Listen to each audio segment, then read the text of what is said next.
you. I want your soul. And you want it right now, so I can't let go. Vivid memories of Stanmore. Good old Stanmore. Shout out Stanmore. Shout out Stanmore. Guys, welcome back. It's been a while. Season 2 of the New Elite podcast is beginning. And today we have a very special guest, a good friend of mine, 7-figure business owner, and coincidentally, a member of the New Elite has joined me. His name's Dario. Dario, good to see you, brother. Good to see you again, man. Oh, man. That song that we just played has a place in both of our hearts because last year we went to your 30th birthday in IBIZA. Yeah. What happened on that particular birthday, Dario? I think it's quite possibly the best and worst holiday I've ever had in my life. It was insane. Yeah, absolutely. It was a good time. We got through the hard times. We got robbed, obviously. We spoke about this already on your channel, and I think without that group of lads that we had, it would all gone to shit.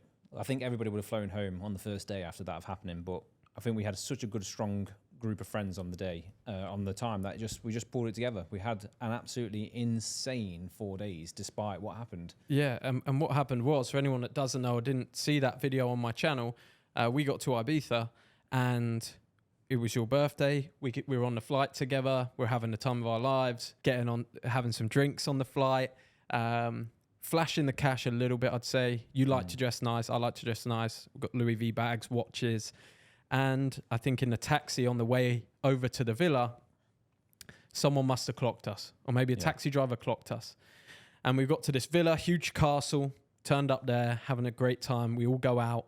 I'm the first back to the house that night after being at the club in Ibiza, and we've been robbed.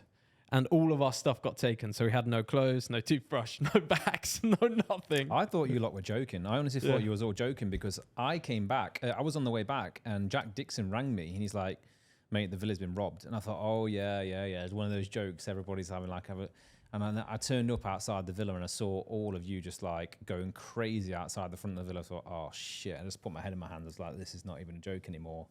And I thought, this is bad. This is bad. It was bad. And then for some reason, because we got robbed, we had all our tech taken, had all our stuff taken. Yeah. And we ended up having the best time ever for some reason. Yeah. And I think, like you said, because we were with guys that could withstand it, guys that could handle it. Yeah. Camaraderie of being together in a bad situation can make anything good, in my opinion, that camaraderie. No matter how hard work is, no matter how hard things get in your life, if you've got brothers around you, they can those things can be funny. Yeah. Run the guys through, the guys that are watching. How did we meet each other? Well, I actually saw you on YouTube for the first time when I was actually going through a bit of a shit period with my business growth back in the UK. And I was thinking I want to go to Thailand. I want to learn to do some Muay Thai. I want to do like a bit of a boot camp out there. And I actually saw your videos and I thought, this guy's, he's doing a bit of a tutorial showing you, your main video on the Muay Thai that you've done. Oh, yeah. How brutal is Muay Thai in Thailand? So I saw that and I thought, this guy seems like he knows what's going on. And I joined the WhatsApp group through watching some of your stories. And then just out of chance, I thought I went down to Success Gym and I saw you in there. And I came up to you. I said, look, I appreciate the fact you made the videos and I'm here because of you, really. That was it. And you said, let's go to dinner sometime. That's crazy. That feels like decades ago to me. Yeah. In the time since you joined us, I mean, you've joined us in the New Elite. You're one of our earliest members in the New Elite. What's changed for you in your life? What were you doing at the time when you first got to Thailand and joined the New Elite? And what are you doing now? And how have things changed? God, well, how have things changed? Like you just said, it feels like a lifetime ago. So much has changed for me in the last 18 months. I think for me personally, just being able to surround myself with the same kind of people on the same journey has been the main benefit as such, or the main thing I've got out of it as a kind of benefit, if you wanted to speak about that. So before joining the New Elite, I was very much just on my own, doing my own thing with my business. I was struggling to scale past where I'd been to because I didn't have anybody else to rely on. I had like one single mentor, but their kind of knowledge in certain areas was limited. So I got to the point where I got a little bit run down with my business, a little bit burnt out, and I thought I need to just kind of like start to surround myself with new stuff. And at this time, actually, I started listening to Tate a lot more. Yeah. And this has been a very, very big, profound impact on my life personally, how I view things in terms of my responsibility I view myself as responsible for everything now, whereas before I think I was a bit more bitter at the world. So listening to Tay kind of got me into this kind of online world of meeting people and actually starting to make connections with people in person. So at that time, I was kind of like, I was not lonely, but I was a lonely entrepreneur, lonely business owner, because I had no one else to speak about that with my local, friends. Not really anybody is doing the same thing that I was doing at this time. So where I am right now after 18 months, well, I've pretty much taken every single thing that I've learned from hanging around with you, hanging around with the other guys in New Elite, some of the other networks I'm in, and I've really, really taken everything that I've learned from them and put it into place. I think you've seen that as well. And you've gone from running, I mean, you've got, for anyone that doesn't know, Dario runs one of the biggest camper van conversion businesses in the UK. So he's got a 7-figure business that is a brick and mortar business. He's one of the guys that does real business. It's not the online stuff.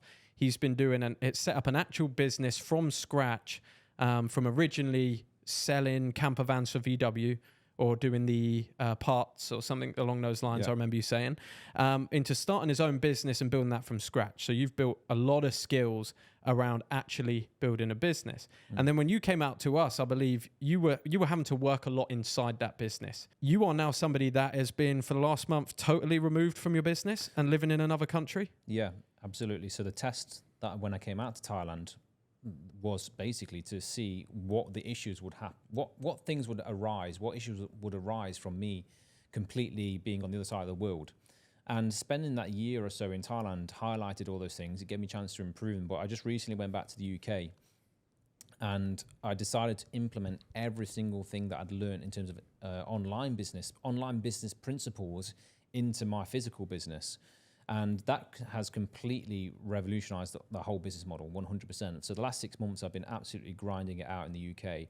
And for the last month, we're in October now, October the 10th. So it's around 40 days I've been completely away from the business, to the point where I'm not actually giving it more than probably 2 to 3 hours attention per week at the moment. So. And when you say applying online business principles to your in-person business, what's one of those things that you do?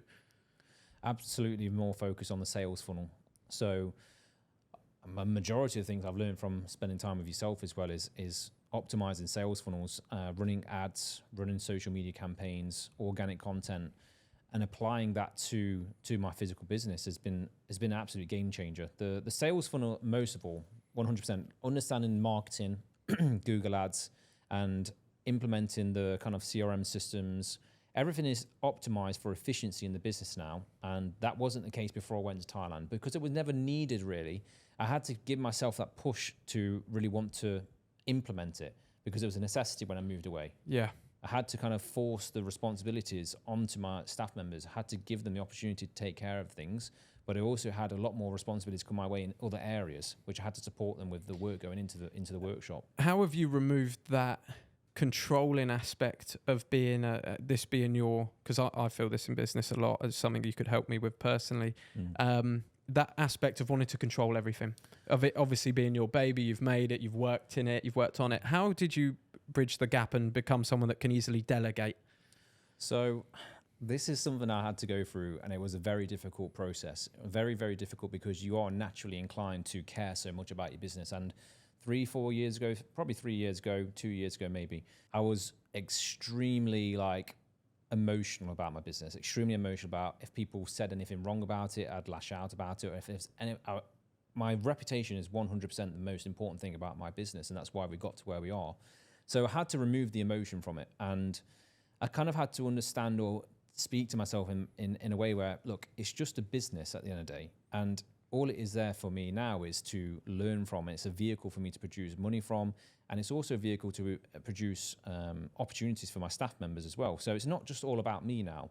Maybe when I was at the start, it was just about me and the probably other couple of people who work for me. But now it's more about producing a culture in the team where it says, okay, well, you guys are more incentivized. This is more of a group effort now, and it's not all the responsibility is just on me now. So I guess really it's just, I don't want to say not caring as much, but understanding that it is just a business and you just have to take the emotion out of it. And look, in myself, I know the things that I've learned from growing this business to where it is right now, even though it's not a huge business, at the end of the day, I don't see it as a huge business. It's been a big feat to get it where it is.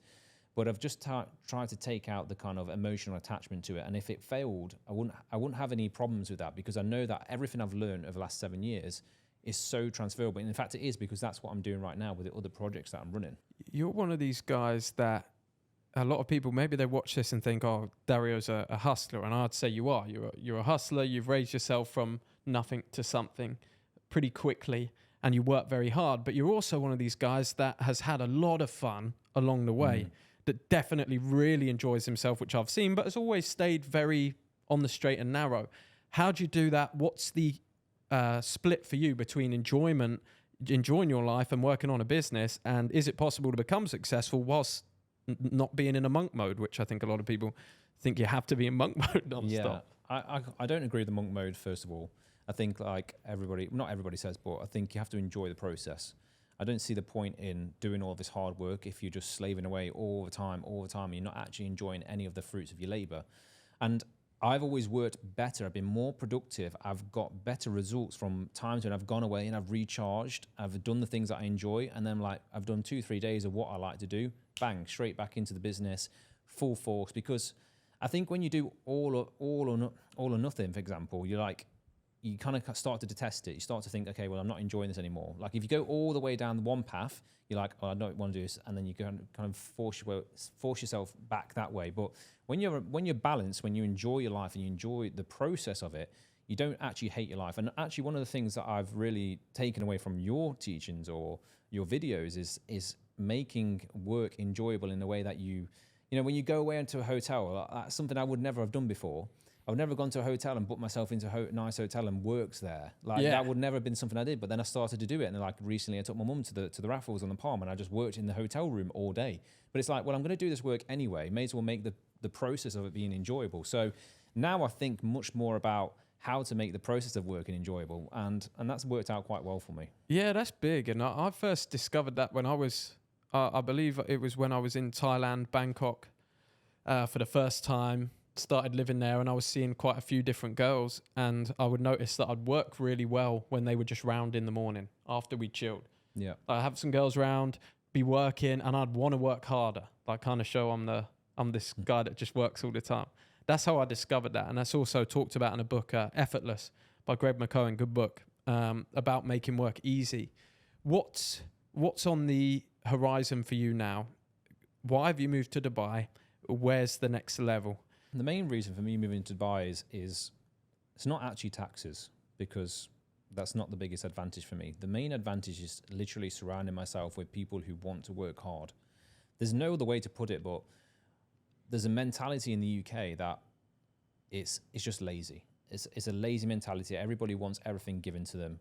And also the systems that are at place in the moment in the UK, they just don't work. You're paying all this tax. You're paying all this kind of unnecessary money for things that you're not actually getting in return. So no public services are that good. Like everybody goes on about the NHS being, oh, it's amazing, it's world class, it's free.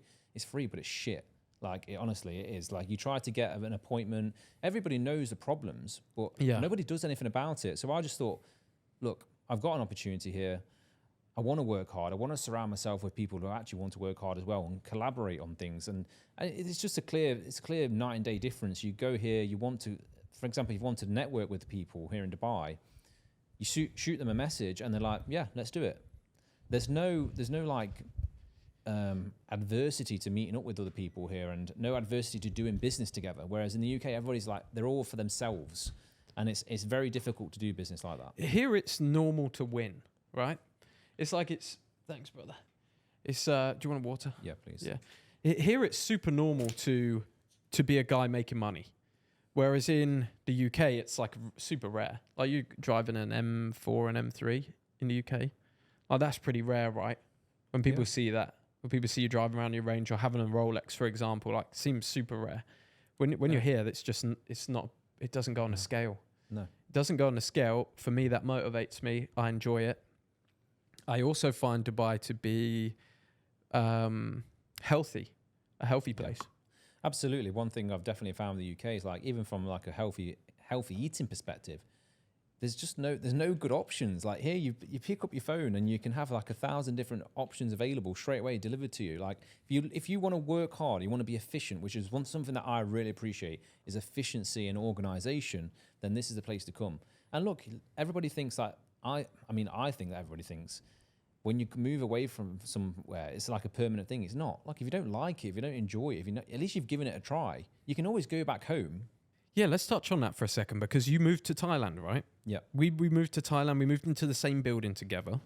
A big move, most people would think.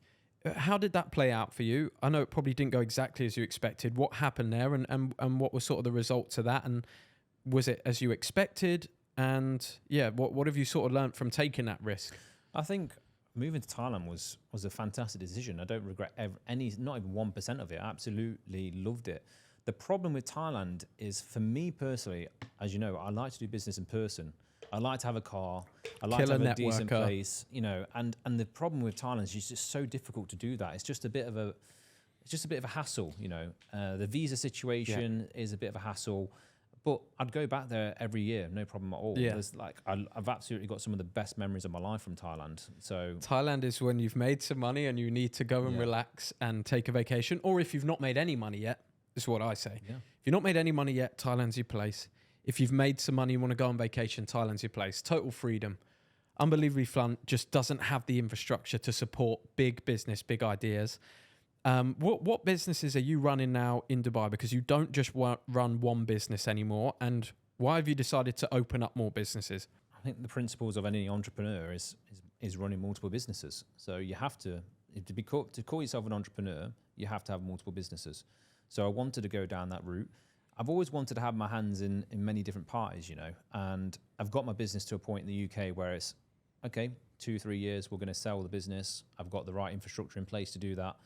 So it's kind of like a testament, okay, we'll have sold the business. In the meantime, I've got to have something to do. I found a good opportunity here in Dubai, so I actually reached out to a guy over in the UK who was doing these vehicles called land jets, which are luxury VIP V-class conversions. And it was very, very, it's like a perfect situation for me because they were struggling to kind of get the product into the market over here in Dubai. And the reason is my business partner, Ben, he's got a fantastic business model over in the UK. Absolutely like the best of the best in the UK. But taking normal V-Class, making them luxury Maybach style V-Class with a PlayStation in the back, 4 seats, starry roof. Yeah, there's the kind of thing that celebrities get transported around when they're in town. So he's got a great business model there, but he couldn't give his attention as much as he needed to be over here in Dubai because he's got kids. So it's a bit of a different situation where I was at the age now where I'm like, okay, well, I want to make something of myself. I've got 5 years ahead of me. 5 years ahead of me in Dubai. I think that's how long I envision seeing myself. Same here as me. And I said to him, let's do a deal. Let's do a deal together because I know the industry. I know the product. I've done every single thing from start to finish. When I started my business, it's exactly the same industry. So we struck a very good deal together, and I came over here to scale it. And then on the other side, I've also been scaling an info product business, but I'll keep that under wraps for now because that's a secret project, which will be revealed next year. Yep. But yeah, at the moment, I've got 3 different things going on. And for me, it's just enjoyable to be able to switch from different thing to thing. I don't think it's necessary to only just do one thing. And one of the things, I don't know if you know this about yourself, but one of the things I've noticed about you is Dario has the incredible ability to make his own opportunities. So if, for example, a network like the New Elite, where we've got a lot of members, the guys that really win, guys like you that have seriously won inside the New Elite, become key members, met a lot of people, got huge value.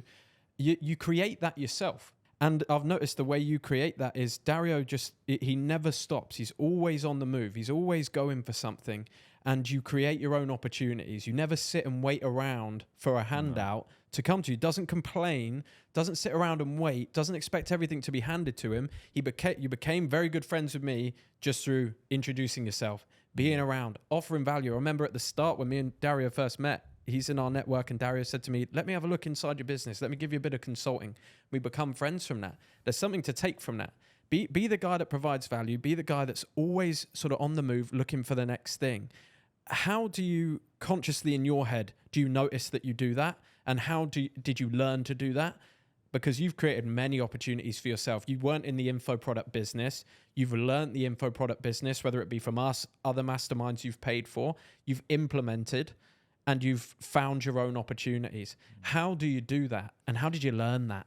I think for me personally, it's just a hunger to be rich. Like, I just want to be filthy rich. Like, it's just natural to me. I don't understand. I understand, everybody like, does, though. yeah, Everybody wants to. I get it. And actually, we had this conversation in the villa last night because we were speaking between me, Charlie, and Harry, and we were saying about how people just don't get angry with things, like about the fact that they're not rich. And like, I remember from like 13, 14, I'm furious like that I'm not rich. And I've always got this vision in my head of what I want to be and where I want to be. And even to this day, like Dario gets incredibly agitated sometimes. I do get very angry, unfortunately. But that anger fuels me. Like, I want to be filthy rich. I want to be successful.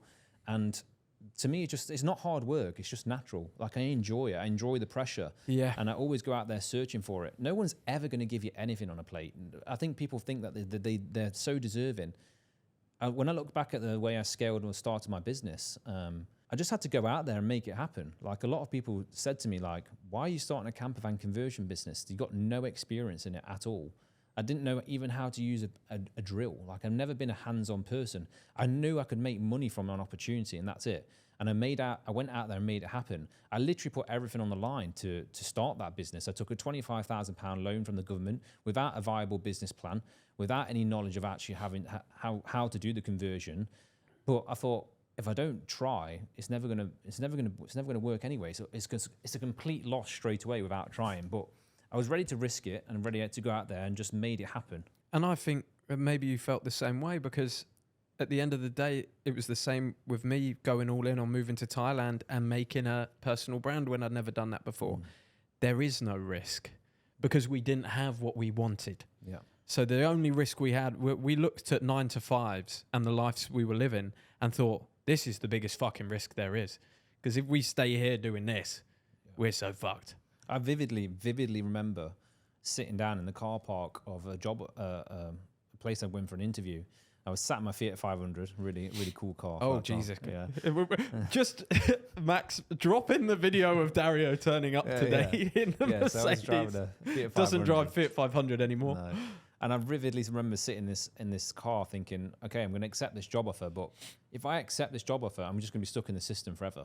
I've always wanted to have my own business, and I just knew that was going to happen. And I had to put yourself in the, burn the bridges. That, I know it's so cliche to say it, but that's what I did. That's what you have to do if you want to. And you burnt the bridges. You went to Thailand. Yep. You didn't give yourself a second choice, like a second option. You said, it's this or nothing. That's the only way to be. And then you go into survival instincts. As in your brain, you think, right, I've got to make this work. Yeah. Otherwise, I'm fucked. So that's how you. And it comes with this huge amount of pressure, and it comes with this huge amount of anger that you then learn to harness and turn into wealth. And there's an incredible feeling that happens when you manage to break that barrier and become self-sufficient, create your own wealth, which I think is something that every young man should strive for.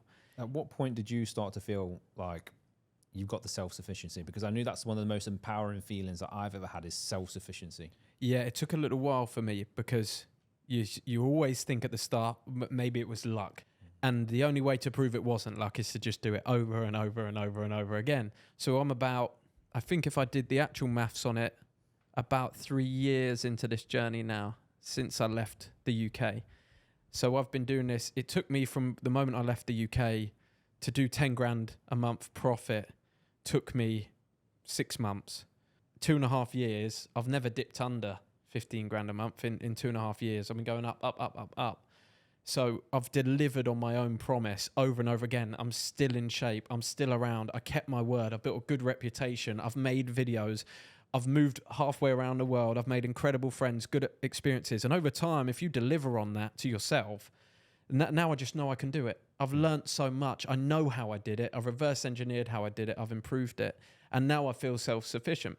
When you understand the world of money making, and you understand that really working a 9 to 5 is less than peanuts, like seriously an unlivable amount of money for most people. Some people think that's harsh to say. It really is. You're not living at all. You're barely living at $10,000 a month in comparison to what there is to offer in the world. So really the only way to break that is you need to find a way to make money for yourself. And when you do, one client can pay you $5,000 a month. The first thing I said to my cousin the other day, just before I left to England, is he was looking for jobs. He's just finished university, just finished school, thinking about whether to go to university or not. And I said to him, go learn Google Ads. Go learn Google Ads. You can do a free course online. You can go sign a client for like £2,000-3,000 a month on a retainer straight away. All you have to do is show them that you can make them money. Which business owner is going to say no if you say to them, look, I'll run your ads for you, whatever you make, and you just pay me a little bit of the profit. That's the most simple way to make money as a young kid straight away, like out the door. If I'd have had that opportunity when I was growing up, I'd be a millionaire by far, like many years ago. I think for most people, and I was the same, you just got to expand your mind as quickly as possible. That comes down to seeing other people do it. Because I remember when I grew up, only around 9 to 5 people, normal schooling, that's no wealth around me. I didn't think it was possible. Even I thought everything online was a scam. So I totally understand that. But you've got to get around the people that are genuinely winning. When you see somebody that's making, $100,000 a month, to me now, that's normal, if not like medium or low, like amount of money to make. Like my mindset is totally fucked up in comparison to the rest of the world because I no longer live in reality. I live in the top 0.1% of reality because the only people I ever see. And that's where I've moved myself. And once you do that, you just act the same way. How important has being around the right people been for you in getting to the next level now from where you was? I would never have got the information and the knowledge to get where I am right now over the last 18 months if I wasn't around those people.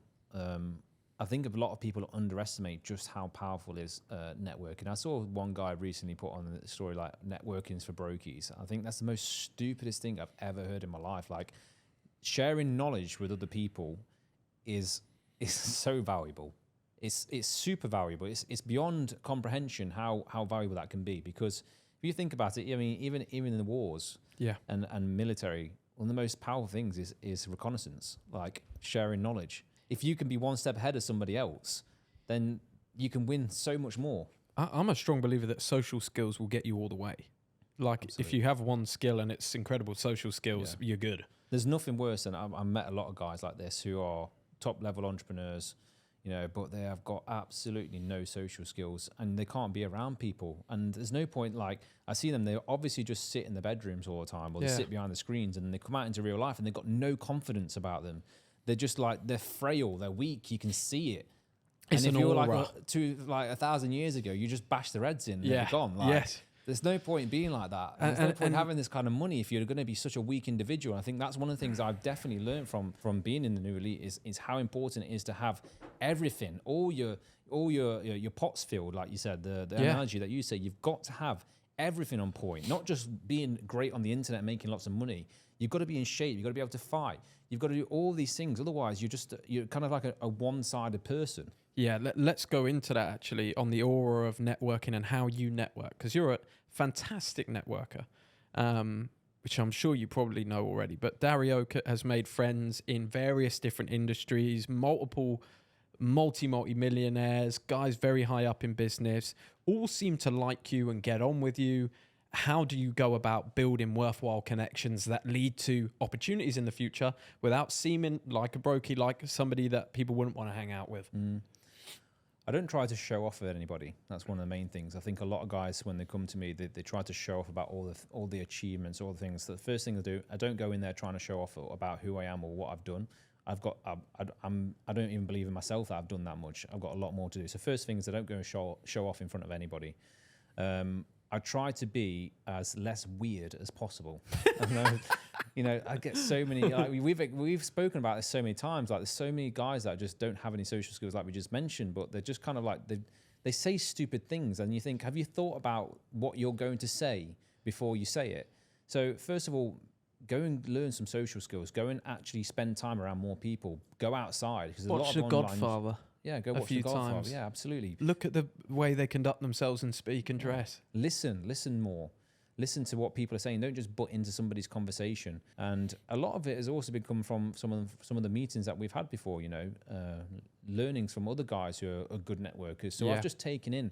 I think one of the things I am good at and is listening to what people say and learning and implementing it. Like with the info product stuff that I've been doing, I take in information, I recognize what is actually valuable, and then I implement it, and then discard the stuff that's no good.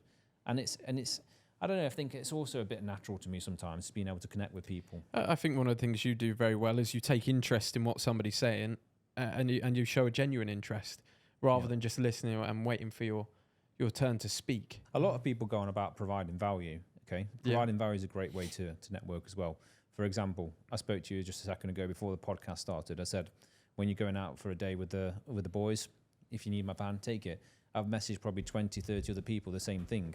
That's providing value. That's something that I've got.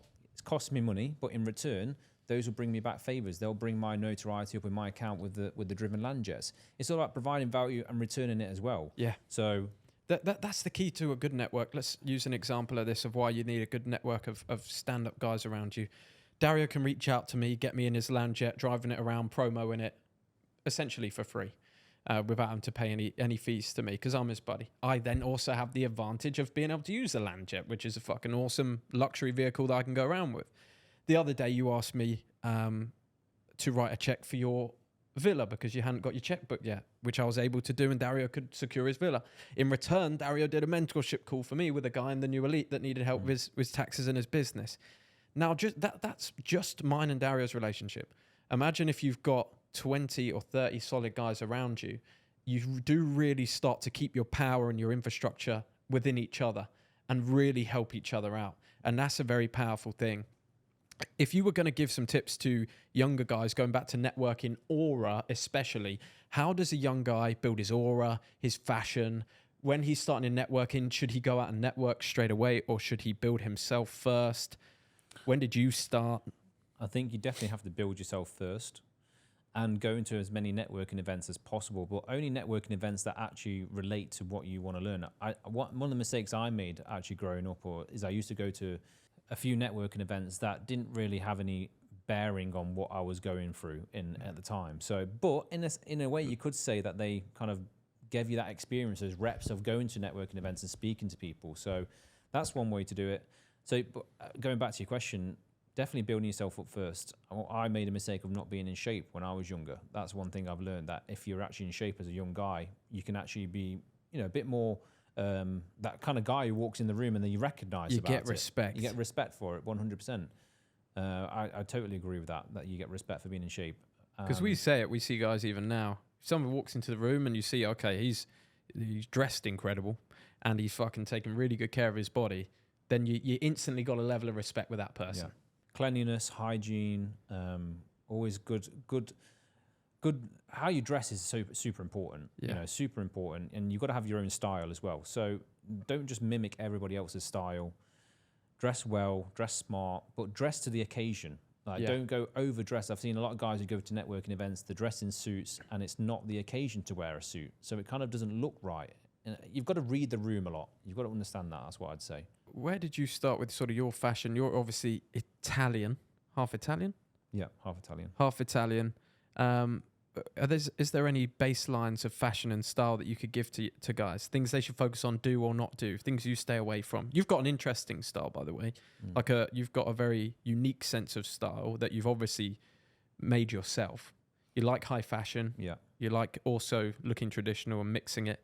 Yeah. Sort of like a Dolce & Gabbana vibe, but also mixing like off-white and that sort of stuff.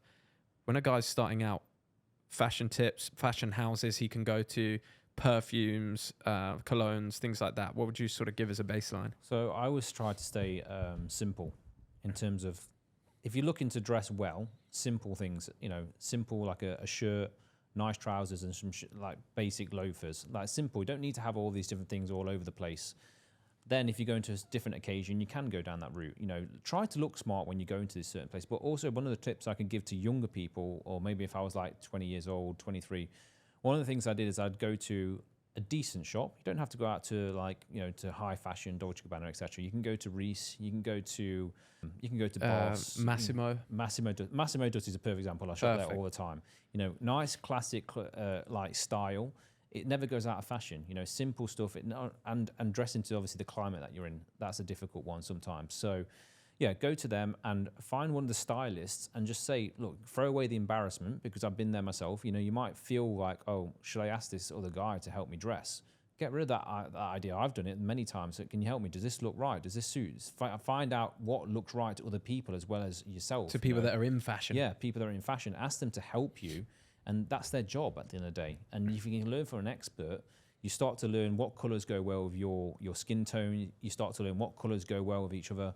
And then you can start to really piece together your own style. And it takes time, you know. It does take time. You evolve as a person over many years. And you make more money, right? And yeah, and as you make more money, you can opt for better clothes or different styles. So that's normal. So I think just being comfortable in the way that you dress is the most important part out of all of it. And I think you should try your absolute best to never leave the house, not looking in a way where people would maybe want to talk to you or entertain a conversation with you. If you cut that out, that's if you cut out all those times you were going out looking scruffy, you can make a lot of opportunity for yourself. You can shake a lot more hands, talk to a lot more people, be a lot more open. One of the biggest things that people slip up with, young men slip up with in business, in life in general, is women. They shoot themselves in the foot with women, settling down. How old are you now? I'm 30. 30 years old, not married, made it through unscathed, haven't given away any of your business. What is your sort of Dario's rule book to framing with women? How you got into sort of dating women and how you control relationships and keep things under wraps so that you are protecting your livelihood and your life and making women a benefit to your life, something that you really enjoy, rather than most guys get stuck with girlfriends that they're like, fuck, I don't want to even be with this girl. It's a very, very complex subject, and I've got a lot to speak about on this, but I like to keep my personal life actually private. So I like to keep it private now. I don't flash it on Instagram about who I'm with. And the reason is I think that Instagram is a very dangerous tool when it comes to relationships and women and guys. You know, at the end of the day, Instagram is the number one dating app, if you think about it. Yeah. When you think about Tinder, without Bumble, a doubt. Yeah, Instagram is your number one dating app. So I like to keep my stuff private. In terms of relationships, I went through my main serious relationship. We broke up, unfortunately, due to just kind of growing apart. But I always said to myself that I would, if I was ever going to get into another very serious relationship, that I would only ever get into that relationship if I was true to myself. If that person matched my personal morals, my personal outlook on life, on how I see certain situations, I would never compromise on the way that I decide on. I don't know, like when it comes to certain relationship types or certain situations, I would never accept any kind of like things that wouldn't go along with what I believe in. And I think if you can stay true to yourself and you believe in that, you'll find the right person who matches that. And then there's no reason to not be with that person. For me, I want to have kids. I definitely want to have kids one day. I would like to have a nice family. For me, when you think about a dream life manifestation, something you taught me again, I put into place, I started to think about how I want to view my life. And I'd like to have 3 kids. I'd like to have houses across the world. But to have that, I've got to have that with somebody. Marriage for me, it's never been important. I don't think it ever will be. I don't really see any advantage to a guy being married. I know it's the cliche, you shouldn't be married. Maybe I've just not met the right person, and maybe I have. We're not going to say that right now, but it's a difficult one for me. I just think that there's just no upside to marriage. How do you, staying away from any personal stuff, how do you get started in the game? How do you start to learn it? Go out and meet as many women as possible. Learn the people that you like to spend time with, so you can understand that you're going to go on dates that you don't enjoy. Just because you go on a date and it doesn't go well doesn't mean it's the end of the world. And you're going to get blown out sometimes. Absolutely, absolutely. Don't be ashamed of that. No. Just learn of it. It's a rep. The amount of times that we've been up to girls, we've spoke to girls, we've been on dates, that's just normal. And it's not been something that we've continued to go into further. I don't think we really get turned down by women that often, but I'm actually struggling to think of a time we have been. Never have been. We actually haven't ever been. But I have been personally. I think when we're together and all the times I'm thinking of, we've never been blown out the water. But when I'm thinking of my life before, when I first started, I'll tell you a story. I think I was 14 and I went to Portugal with, Max was there actually, and a friend of ours, Sam. I think you met Sam Sheffield. Yeah. We went to Portugal, and there was like a little club that you could go to and we could get into, even though we were 14. At 14? Yeah, 14 years old. What was you drinking? 14, we were drinking Jaeger bombs. Oh my god. I'd had like that's a recipe I had for disaster. 15 Jaeger bombs one night, and I was just vomiting the entire night. We were going out boozing every night. It was crazy. Oh my Like god. we could just do that. We were either 14 or 16. I can't remember. I think we were 14 though. And there was one night I would go up to girls and speak to them, but the girls was 18 or 17. And I remember going up to girls at this bar at 14 years old, and girls just turning their back on me or saying, "Shut up. Like, go away. Don't even think about opening your mouth and speaking to me right now." Like, proper abusive to me as a young guy. And I've had that many times. Yeah. What you can't do as a young man is if that happens to you once and you get scared to ever approach a girl, you'll ruin the opportunity for you. That happens. That's part of the game. I believe in my mind, and you should do the same if you haven't already, that any girl that turns you down is the one that made the mistake. If a girl turns me down, it doesn't affect my self-worth. I just think, oh, that was a dummy.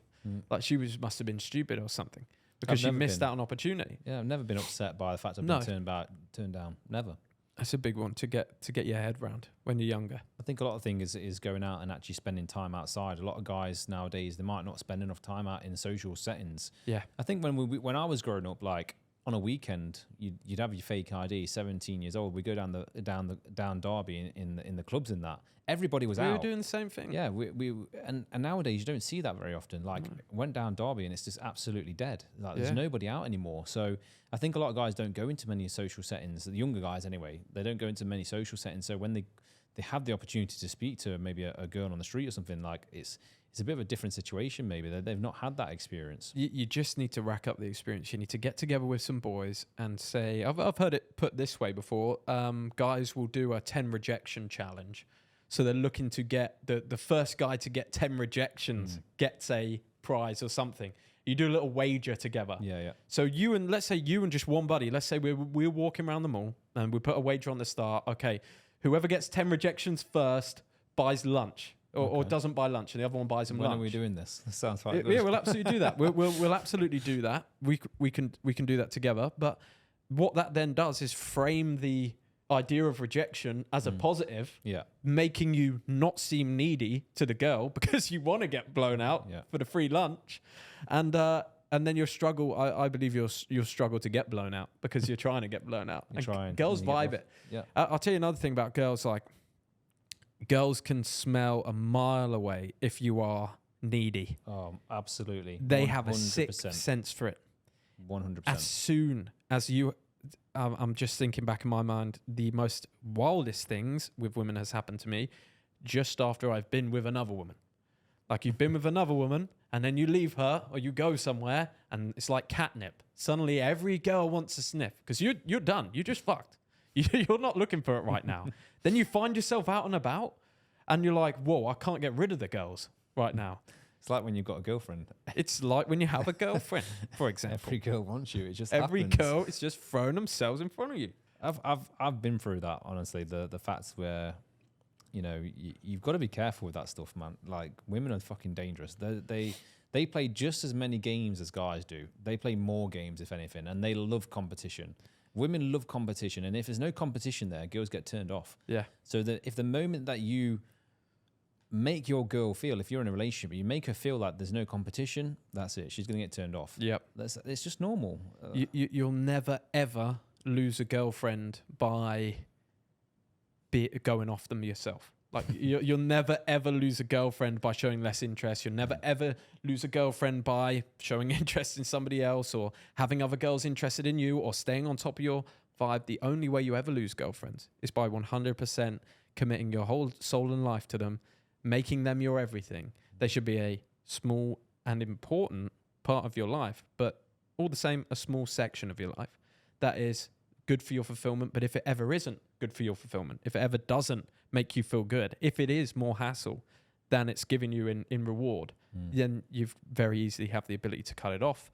Part of doing that is always making sure you have a good network of guys around you. Don't fully invest your time all your time in a woman that you love. So many guys, and this is one thing that I absolutely hate, is these guys who they get with a girl and they disappear, absolutely disappear, because you know what's going to happen. They always come running back afterwards when they broke up and like, oh, let's hang out again. Where were you for the last 2 years while you've been together? Like, that's the worst thing you do. You cannot have your whole entire life with one woman. That's just not going to be good for you. You're not productive. You know, everybody knows that once you move in with a girl and you're never spending time with your friends, you become less productive as well, because you're kind of getting comfortable. But there's nothing worse than a guy who loses his friends, who forgets about his friends, because there's no point having good things in life if you've not got anybody to enjoy them with. And your friends are what makes things so fun. Like I love being with women. I love having good times with them, but they don't ever compare to the times I spent with my boys, like out on holidays or doing fun things. Like, it doesn't really. They're two different things. They're two different kind of categories of experiences. And there's nothing better than enjoying the company of women with good friends. Yeah, absolutely. That is the best thing on earth, in my opinion. When you can get together with a friend and you've both got girls, and you get the buddy side and the girl side. Yeah. We fit together well. There's a reason man and woman are made to be together. Yeah. It just has to be a nice balance. And I don't think that balance, I think for a lot of guys, and I've been included in this, man, take relationships too serious, way too young. Remember how much you've got to grow. Take things with a pinch of salt. Don't get too overly invested. Enjoy yourself. Have fun. Don't go too crazy too young. Your view on relationships has changed a few times since we've known each other. I'm interested what your view on it is right now. I'll be interested to know what you think the changes have been from at the start to now. Yeah, I remember when we were first to kind of getting to know each other, you had your ex-partner, I don't want to name, but your ex-partner, and you were pretty happy with her. You were very happy with her. You were quite serious with her, but you still had your certain mentality about certain ways of being, certain decisions, etc. But then you kind of changed and you went to a different kind of aspect. We spoke about that last year, probably halfway through the year, where you were kind of thinking a bit more conservative. Yep. What's your stance on relationships at the moment? Relationships now. So in regards to the first one, I was one where I was seeing other girls at the same time. And then I spent a decent amount of time single, which was fun, but in the end, lacks fulfillment, I would say.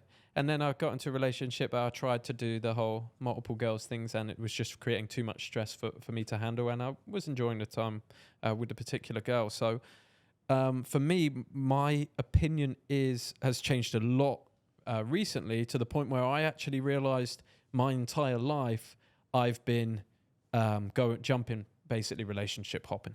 Like, I've never spent any period of time outside of probably 2 weeks since I was 16 years old, not talking to a girl, or being in some form of situationship or relationship, something along those lines. And I've now come to the time in my life where I've just looked at it and thought, you know what? I'm actually really happy with me. I'm happy with myself, and I love my work, and I love everything I'm building, and I love my friends and everything that's come together. And I'm actually good to take it or leave it on girls. I've had a lot of them, and I've had a great fun time. I've met some incredible women. I've had incredible girlfriends. And now I'm just at a point in my life that I think, if it, just like you said earlier, if it's not suiting me down to the ground, if it is taken away from my peace as a person, then it's out. And I'm really not that interested in chasing tail these days. You're probably the same. After a while, it's like anything, just gets old. Yeah, no, I totally agree. And I think coming to Dubai, a lot of people think, oh, you're here for girls, you're here to go and do the things that that it's notorious for. It's not. I've never been so locked in ever. No, we'll be going to Colombia when we want to get some girls. Yeah, we won't be going to Dubai or back to England. No. Colombia. To be fair, Dubai, it seems to have some nice birds around. Yeah. There's just a bit of a issue with the numbers. If you actually look into the numbers of women to men, there's a bit. It's slowly starting to correct, but there's slightly more men than women here. That's why some people say Dubai is a bit difficult for dating. Dating is difficult here. That's what I've heard. A lot of people say it, but I didn't come here for dating. We ain't here for dating. No. And that's the thing. And there's aeroplanes. Yeah. And there's other countries that women can fly in from, which happens sometimes, even when you're not expecting it. No comment. No comment. Girls can turn up from really any part of the globe. I wouldn't cross off any part of the globe for somewhere where a girl might turn up from. Where's the most attractive girl that you've ever slept with? Where's she from? The most attractive girl, definitely Thailand. Thailand. Yeah, definitely Thailand for me. Like, I'm an addict for Thai females. I know. That's my favourite race. I know very, very well. Very well. But I'm also I definitely like Latina as well. Asian or Latina, Japanese, Korean, Thai, Latina. We don't like English girls. Well, yeah, that would be. It would have to be a very special English girl that spoke minimal English if it was going to be anything that I entertain. I remember one of the things that makes me laugh about you so much is you detest English girls to an absolute, like, I've no one I've ever met before, and it's hilarious. I'll tell you why. Because I've been abused by them. Because I've been fucking abused by them over and over again. So you just hate them. I've just really gotten a bad rep, and I'm sure there's some lovely English girls out there, and I don't want to. I don't want to put you off me, but the majority of English girls have just bullied me their whole life. Like even the relationships I've had, the one night stands, all these things. Like I don't like British humour from a female. Okay. Like I like British banter with my boys. When I have a girlfriend, I want her to be sweet. Yeah. I'm just a little soft in that regard, and I don't like the banter with girls in that way. So I've just always found myself getting on way better with women that are from different cultures. The UK has just got some women that are a little bit too masculine for my like, not in the way they look, but just in the way they conduct themselves. That's my humble opinion. Well, you're always entitled to your opinion, Exactly. as everybody is. So, But I'm not putting them all in the same basket. I'm sure there's some good ones out there. no, there is definitely, for sure. I'm sure we'll see a lot of them at Ocean Beach soon. So yeah, Ocean We Beach definitely is open won't be going there. Is that happening for the mastermind? Yeah, so we got a mastermind coming up on the 25th to 28th. We're doing a personal branding 3-day mastermind where we sit down with guys that are maybe doing really well in business, but they have not gone into the online world yet. And in 3 days, we'll reset their mind in the way they think about why personal brand is important. We'll build it for them, like their Instagram page, the pictures they've got on there, their strategy for YouTube, if that's what they want to get into, and start leveraging the networking benefits, the organic reach benefits of having a personal brand, and at the same time go into life design and setup, getting your mind right, figuring out what you want for your life, and also some martial arts training together, chefs in the house. We're hosting it at this villa. And then at the end, we've got potential to either do Ocean Beach, which I know you wanted to do, so we get a couple of tables for the boys at Ocean Beach, or we do a yacht and get sort of pictures on the yacht in Dubai. So they're both up for grabs. I'll maybe put a message in the group and see what guys are leaning towards. I think a lot of people underestimate just how powerful a mastermind can be, because I can tell you from my personal experience, from all the masterminds I've been to, which are probably about 3 now, spent a decent amount of money on these masterminds, but a lot of people think that you're going to come out at the end of 3 days with, okay, I've got the answer to everything. It's not like that. But the things that you can learn in those 3 days, 4 days, whether it is, then that's knowledge for life. And I've taken, for example, from many of the masterminds, little nuggets from each individual thing and pieced together kind of like a puzzle of information and built a business out of this. And everybody will see this in probably the next 12 months. You know it personally. But if I'd have not gone to those 3 masterminds, if I'd not learned about info products, if I'd not connected, if I'd not learned about this information, I would have never been able to land this situation that I've got going on right now. And that wasn't like a night and day, okay, I finished it, I learned it, I landed that thing. It was like a progressive thing, even after 12 months. It took 12 months of learning the things from that single mastermind and then eventually putting it into place. And I think people forget that, like they expect everything to be solved. Some people don't. But what you've got to remember with a mastermind is not only the people that you meet there are very aligned with you, because for somebody to go out their way to spend $10,000, $15,000 on a mastermind has to be someone very concerned with their own personal growth. It's a very interesting type of person that does that. Somebody that's heavily self-destructive, as most people are in my opinion, will not spend that kind of money on themselves. So you're automatically with a room of people that are pre-qualified. You're very aligned in what you're doing. So you've got very good potential for friends. You do not have to pay again for that friend. You keep that friend for the rest of your life. One of those relationships in that room could make you $1 million. That's genuinely the sort of level you're talking at when you get into business like this. One thing you hear from that person could change your life. Someone just teaches you how to make a reel in a certain way. You start blowing up on organic. Just small little things like that is crazy. So yeah, if you're interested in masterminds, there should be a link underneath this video. Go check it out. We've got 2 spots left, I believe, for the personal branding mastermind here, but they're huge and they've been massive in my life as well. Yeah. You need to have a personal brand. You need to have a personal brand nowadays. it's kind of like a co-part to any kind of business at the moment, because people are buying into the creators. They're buying into the ethos of the person who's behind that business. It's one of the main things that I'm going to be focusing massively on with Driven Land Jets over here.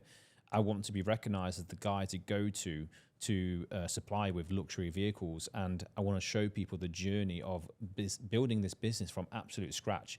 You know, the business is pretty much in its scratch. No, it's not scratch care. It's the wrong way to. There's been work done on it, but in essence, I'm coming into something very, very new, and I'm going to show people that journey, and then people buy into that. So that's why you need to have the personal brand, because it helps you in every single possible way. There's no negative to having a personal brand. I'll give you an example. There's a guy that I wanted to connect with on Instagram.